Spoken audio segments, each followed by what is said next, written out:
Welcome to Magnet Marketers, our weekly live show where we break down the head, heart, and hand approach to building sustainable growth in your business. During each episode, we share actual client marketing best practice examples, strategies, and tactics that will help you generate real results. Our belief? A magnet always works better than being a bullhorn to attract, retain, and build your brand. Ready to dive into this week's Relationship Marketing Training Tuesday? Well, let's get started. Here's your host, Mike Gingerich and Jessika Phillips.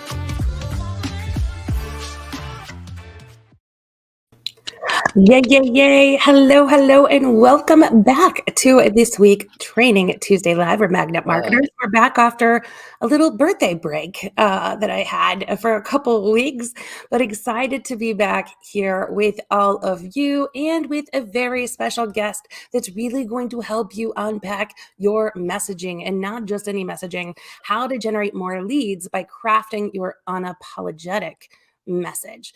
But before we dive into our guest, just a quick hello. If we've not met before, my name is Jessika Phillips with Now Marketing Group in the Relationship Marketing System. And my personal mission is to help you love more, give more, and be more through the art of authentic relating. And my awesome co-host, he's Mike Gingerich. And Mike lives to add value to people's lives in uncommon ways through coaching, business, and individuals. He strongly believes in the value of travel and to bring about new ideas and change. He's a fitness geek, and his superpower is synthesizing information and providing tangible next step ideas. Mike, it just keeps getting better and better with Yes, I keep tweaking, right? So yeah, it's good to be here once again, back in the seats, and super excited about today's episode. Yeah, me too. All right. Well, without further ado, I want to make sure we have time for our guest. So let me bring in Bri Seeley to us today. She's the entrepreneurial coach and founder of Born for This. Bri distills her 15 years of world experience in digestible, tangible tools to help entrepreneurs thrive and profit. She's helped thousands of entrepreneurs around the world start and grow profitable businesses. Her expertise has been featured in over 50 press outlets, hundreds of podcasts. She's the #1 ranked term for entrepreneur coach on Google, and she's coming to Social Media Week. Lyman, welcome, Bri. Hello. So glad to be here. Oh my gosh, we're glad to have you. Well, and happy birthday, Jessika. I totally forgot. My birthday's next Friday. So, fellow Taurus vibes. Love all my Taurus Another sisters. reason why I adore you so much. I knew it. Like I was getting that powerful, loyal woman vibe from you. Yes, it's the Taurus in you. I love it. Very good. Yes. Hey, looking forward to today's topic here on increasing unapologetic message, crafting your unapologetic message to increase lead generation. And I think we want to kind of kick it off. Everybody's looking for that. When they talk about messaging, they're always looking for that secret ingredient. And that seems like we have to dive in right there. What do you think? I think it's a great place to start. One of the things that I find with a lot of entrepreneurs is that we're always looking outside of us for everyone else to tell us, what the special sauce is, like what we need to include in our things so that we are, the best, we have the best messaging and all that stuff. And really, so I've been an entrepreneur for 15 years. And like you read my bio, I've helped a lot of other entrepreneurs. The secret sauce for your messaging is you. That's it. Boom. Like that is truly, truly it. And, with the rise of social media and all this stuff, like what's happened is our worlds have become much more transparent. Like, look at all the Absolutely. super famous people out there. They can't do anything without it being featured on social media. So the more authentic you can be and the more you that you can be, the easier it becomes for you to connect with the people that are looking for that, right? Now, this is to say not everyone is going to resonate with your authentic messaging, just like not everyone is going to be friends with you, nor do you want to be friends with everyone, right? But the right people that are out there are going to resonate with who you are, what you have to say, why you're doing what you're doing, and they are going to want to work with you because of that. And I'm sure, we'll get into some examples later, but like part of the reason people love working with me, I swear prolifically. Hot pink is like my power color. I wear it pretty much everywhere all the time. I'm covered in tattoos. I'm a crazy cat lady. Like I'm all of these things, and people really like that I bring all of that to everything I do. Even though my social media is like me, you see my cat featured in my social media probably more than anything else other than business stuff, right? Or it's just, I am so me. I know who I am. I know what I'm here for. I communicate it very well. And I can tell people like, this is exactly how I can help you. And because of that, people trust me. Yeah. I can't tell you how many people will be like, I was on your website and I've never met you before, but like, I just trust you. And it's because I let myself be me. I let my authentic voice be what people hear. And because of that, they trust me and they want to work with me. Yeah. Like there's no fear in or guessing, right? Like who you are. Our brains are conditioned to like keep us safe. So when we feel like we get someone and we can relate with them or not, right? Because you'd rather get that out of the way at the beginning to save time. If it's like, oh, that's not my people, right? I'd rather work with somebody that maybe is more buttoned up, whatever that is for each person. The whole thing is to create your own flavor, right? And to know who you are as a brand and an individual. And I feel like if people are listening to this, this is also a brand thing. It's not just an individual thing, because behind every brand are people. And I'm sure you've heard that quite a bit. But like, even with people like looking at my content, they get a sense still of how Now Marketing Group is ran because they understand who I am. And same thing with working with you, Bri, or you, Mike. Like when people can get a sense of, okay, I get a feeling, a vibe of what it would be like to work with them. Now I know if I can approach them and how to approach them and if I'm going to feel comfortable. Yeah. The image that I just had as you were talking, it's so funny. I'd never had this thought before. Little bit of my nerddom. I'm a huge Harry Potter fan. And it's like, you think about like the Birdie bots every flavor beans, right? And there's a scene towards the end of, I think it's the first or second movie, where Dumbledore eats one and he thinks that it's something like a specific flavor. And then he puts it in his mouth and he's chewing it. And he's like, actually, this is earwax flavored, right? So what you don't want to do is have someone look at you and based on your messaging, based on how you're showing up, based on who you're being, think that you're one thing. And then essentially like, taste you metaphorically and figure out that like, oh, this actually tastes like earwax. Like, this is not what I signed up for. This is not what I want. Like, that is the last thing that you want, because then that's going to be a dissatisfied customer who we all know are way louder than the satisfied ones, right? And they're going to go out and tell 10 people about the terrible experience they had with you. And not because necessarily they had a bad experience, but because you didn't match up to the messaging that you had presented initially, because you were being someone or something that you aren't, or, doesn't align with you. And then you showed up in a different way. So you always want to make sure that your jelly bean bag is as adequately labeled to exactly what flavor it is.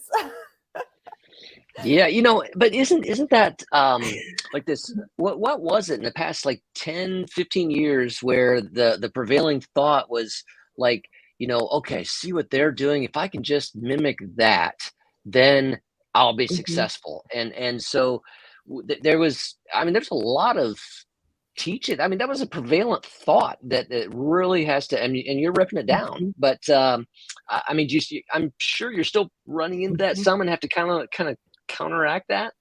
Yeah, absolutely. And I actually have a lot of people that come to me and say, well, if you don't teach that way, like, how do you teach? Like, if you're not giving us a 5-step formula to mimic, like how like what do you teach and how do you teach? And so I always see it as like plus or minus, right? Like pretty much every human has the same skeleton, not exactly the same, but for the most part, right? Like we all have the same skeleton.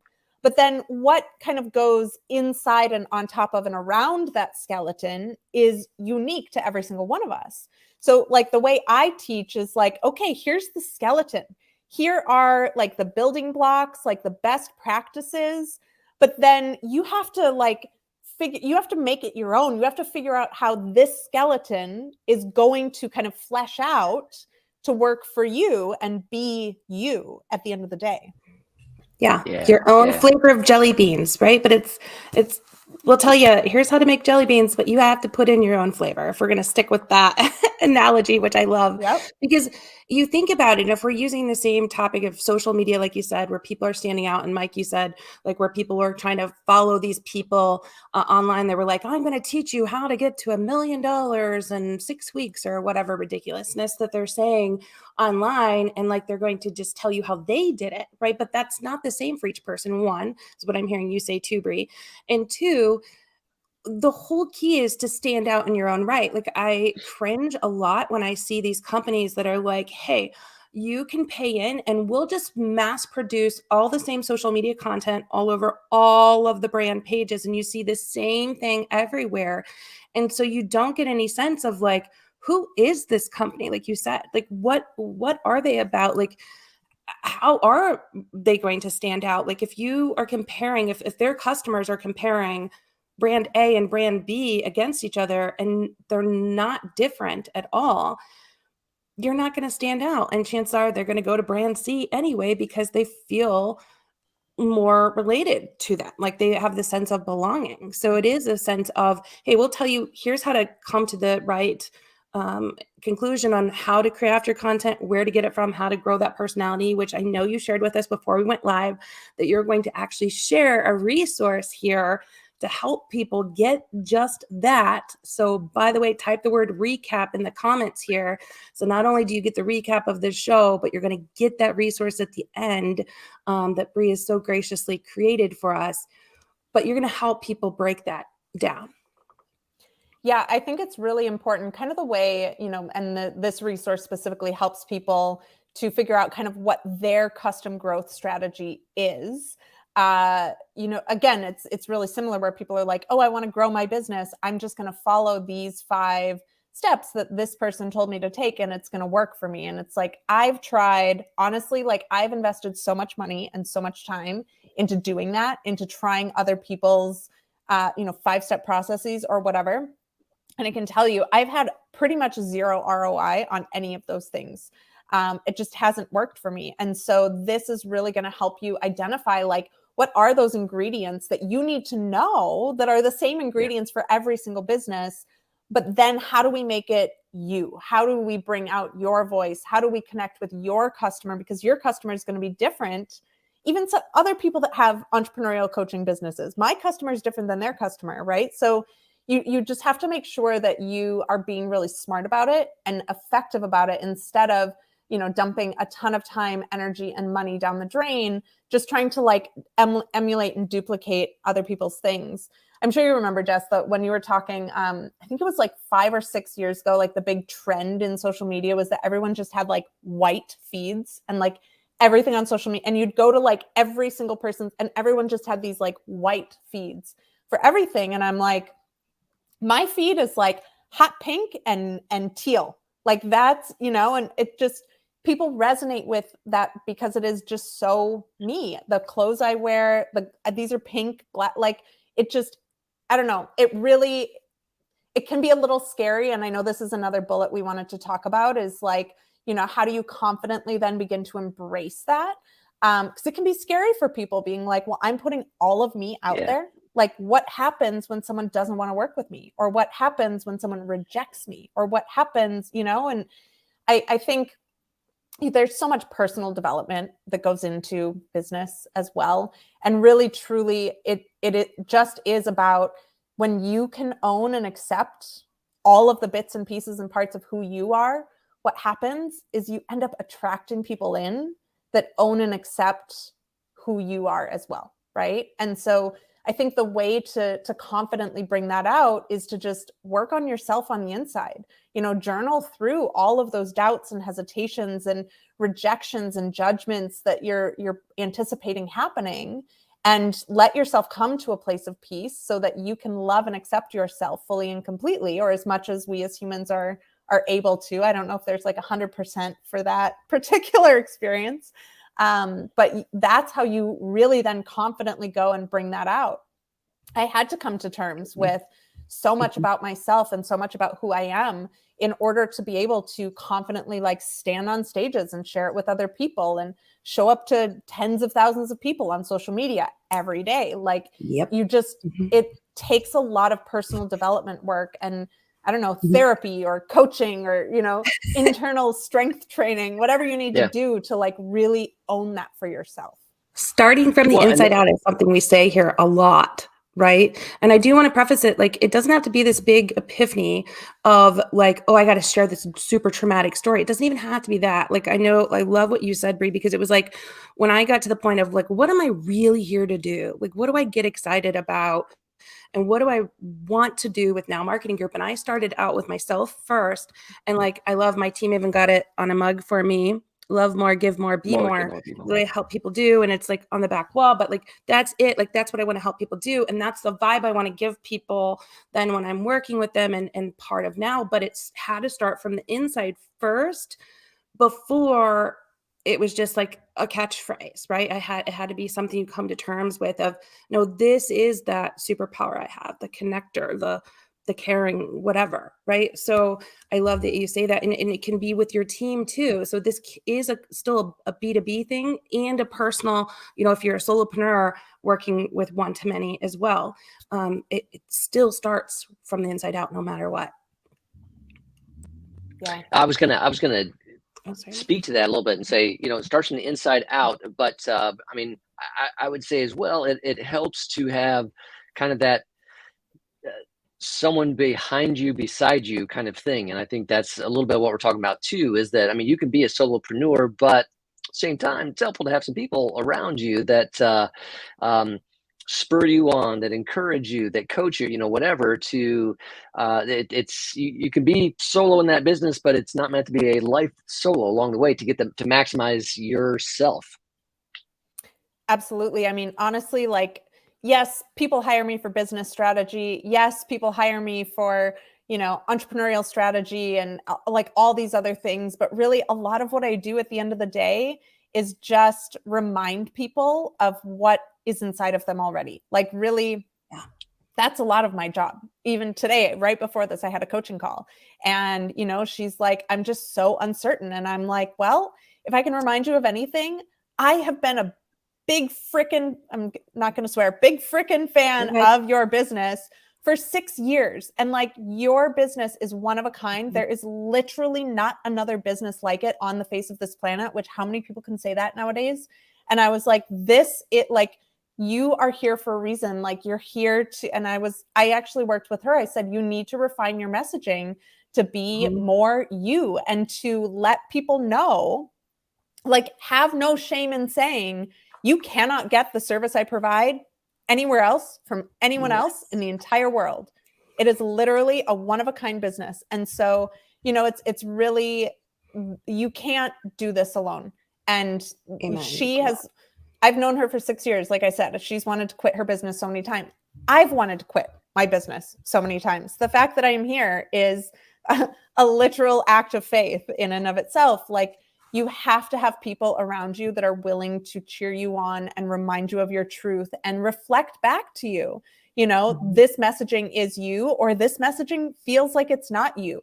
I run my stuff even through masterminds and other people to make sure, like, hey, does this feel like it resonates? As like, if you heard this coming from me, does it feel like it's in alignment? Does it feel like my voice? Does it feel like who I am and what I'm here to contribute to the world? And you have to have people around you. Entrepreneurship is not something that is meant to be done alone, whether or not you have a team. Yeah, amen to all that. Because the same way that you pick clients and customers, there's the right people and the wrong people for you. That's the same thing with community too. So it does have to, you come to this truth of what is it they really care about and I'm here to do, want to do, and then find the right people around you that can align with that to nurture you, not tell you, take this other path and follow this XYZ formula that is just theirs. Like you have to own yours. And it does start with confidence and finding those right people, coach, whatever it is, to work with you and help you get confidence in that messaging. Because I've said this before on here, but I think sometimes we don't realize our gifts because they come so innate and just natural to us. So we don't realize it's a gift. And it takes someone else sometimes saying, no, that's pretty badass. Like you got it, like you're doing it. And you make it seem effortless versus someone else may have that struggle. And we're like, oh, really? Like this is that thing that you like? I just thought everybody knew it because it's so innately us. Like that's who we are. It's at our core. So don't feel like it has to be this like all, crack in the sky moment of this gift being given to you, because it's already there and it's really just kind of stepping into it is what I'm hearing you say too, and owning it and then aligning with people that are going to help you not only give more to the world by doing it, but cheer you on along the way and help you get some confidence in that. Well, and make it, as you and I talked about in January, more easeful as well, right? Like I firmly believe as entrepreneurs, like we're not meant to know everything. Like I cannot be an expert in everything, nor do I want to be. And so having other people around me that are experts in different things, they get to give me resources of like, oh, hey, have you heard about this thing? Or, oh, hey, can I share this resource with you? Or like, there is something so powerful that happens in community. And I even started a membership during the pandemic, and really our motto is like success begets success. Like your success is my success is our success, and all the way around. My success is everyone else's success as well, right? Like it's, I know it's a little overshared, but like the rising tide raises all ships idea is like, when I succeed, we all succeed. When you succeed, we all succeed as well. And it's just this like beautiful, you cannot create that kind of energy or momentum on your own. You just can't. Beautiful. Beautiful. Yeah. Love it. I want to hear from you guys too. If you have a question for Bri, definitely put in the comments, but also type the word recap. Not only are you going to get the recap of today's show and the video, the blog that goes with it with all the takeaways, but also a link to get to Bri's resource, her workbook that's going to help you unpack your unapologetic message that helps you drive more leads in there. So we'll make sure I'll put that in the chat right now with that link. It's briseeley.com/grow. I love that. And Bri, as we're waiting to see if anybody has questions and close out, I want to ask you this question that you asked me on your show. What do you think the definition is of success? So it's so interesting. For anyone that doesn't know, I run a podcast called The Success Diaries, and Jessika was a guest. So make sure you go look up her episode. And so I have talked to over 100 people about what their definition of success is. And the thing I think is so interesting is that almost every single person starts their definition off by saying exactly what I'm starting my definition off with. And that is that it is a completely unique thing. Like, again, even looking at this conversation we've been having, right? Like we all are kind of like, we grow up to think like, oh, well, success is getting the six-figure job, having the car, buying the house, having a family, like da, da, da, da, da, da, da, da. And almost everyone that's been on my podcast is like, yeah, I tried that. And like, I wasn't happy. It didn't work. It wasn't success to me.